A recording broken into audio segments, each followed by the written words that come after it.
বলছিস তুই? ছেলে সরকারি চাকরি করে, কিসের প্রবলেম তোর? না আমি এখন কোনো বিয়ে ঠিয়ে করবো না। আরে পাগল মেয়ে, ছেলে ইনকাম ট্যাক্স অফিসার, সরকারি চাকরি করে। 1 তারিখ হলেই ব্যাংকে টাকা ঢুকে যাবে, কোনো অসুবিধা হবে না। বোন, কিছুদিন পর বাচ্চা কাচ্চা হবে, বাচ্চার অ্যাডমিশন, সবকিছু তো সরকারের টাকায় চলবে। আরে হ্যাঁ, পাড়ার লোক তোকে মাথায় তুলে রাখবে, তোর সরকারি চাকরি করে বলে কথা।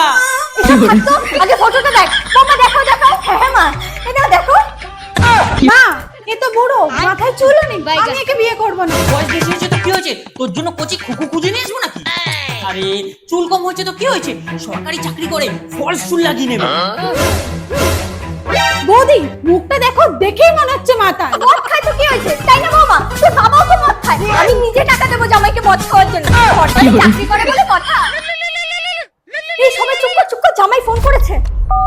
হ্যাঁ বলো বাবা। 50,000 টাকা ক্যাশ, একটা স্করপিও, 5 ভরির একটা সোনার চেন, ছেলের ডিমান্ড।